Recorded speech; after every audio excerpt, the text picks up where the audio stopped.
आणि यानंतर पुढची बातमी आहे पश्चिम बंगालमधील विधानसभा निवडणुकीसंदर्भातली। पश्चिम बंगालमध्ये भाजपनं मिळवलेल्या विक्रमी विजयात आरएसएसनं कमाल केली आहे। भाजपच्या चुपेचाप कमल छापसाठी स्वयंसेवकांनी मोलाचं योगदान दिलंय। संघाच्या शाखा पद्धतशीररित्या वाढवल्या गेल्या। 2006 पूर्वी बंगालमध्ये 500 शाखा होत्या।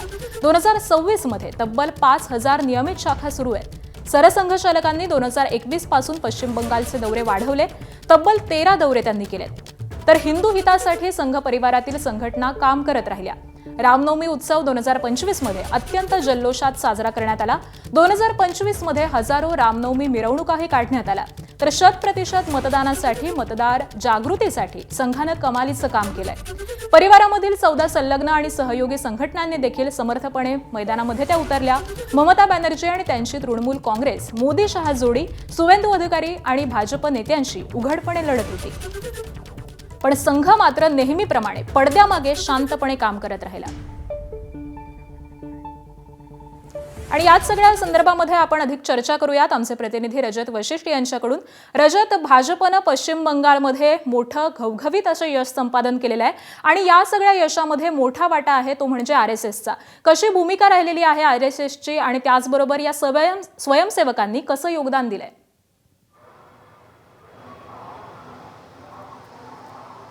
निश्चितच आरएसएसची जी भूमिका आहे ती अत्यंत मोलाची आहे, मात्र पडद्यामागून आहे।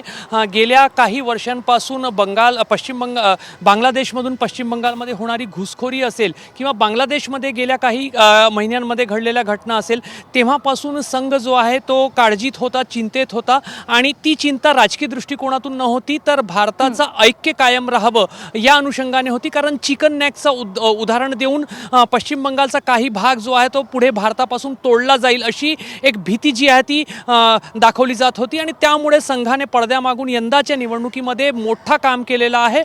जसं तुम्ही उल्लेख केला, शाखा वाढलेल्या आहेत। अगदी 2006 पर्यंत 600 पर्यंत असलेल्या शाखा आता 2026 मध्ये जर आपण पाहिलं तर 5000च्या घरामध्ये पोहोचलेल्या, टप्प्याटप्प्याने त्या शाखा वाढत गेल्या। मात्र 2021 मध्ये जेव्हा भाजपचा पराभव मागच्या विधानसभा निवडणुकीमध्ये झाला त्याच्यानंतर मात्र नियोजित पद्धतीने संघानं काम केलेलं आहे। 2021 ते 2026 पर्यंत संघ प्रमुखांचे, सरसंघचालकांचे पश्चिम बंगालचे 13 दौरे झाल्याचं कळतंय। कुठल्याही एका राज्यामध्ये संघ प्रमुखांचे एवढे दौरे होणे ते कुठल्याही विशिष्ट कारणाशिवाय होऊ शकत नाही। त्यामुळे नियोजनबद्ध पद्धतीने संघाने आणि संघाच्या वरिष्ठांनी या ठिकाणी काम केलेलं आहे। जवळपास असं सांगितलं जात आहे की 1,70,000 पर्यंत छोट्या मोठ्या बैठका, अगदी 4 ते 5 लोकांपासून तर 20-25 लोकांपर्यंतच्या बैठका गावोगावी जे आहेत ते संघाच्या स्वयंसेवकांकडून घेण्यात आल्या आणि याच्यामध्ये विविध मुद्द्यांची चर्चा झाली। मात्र 100% मतदान आपण केलं पाहिजे।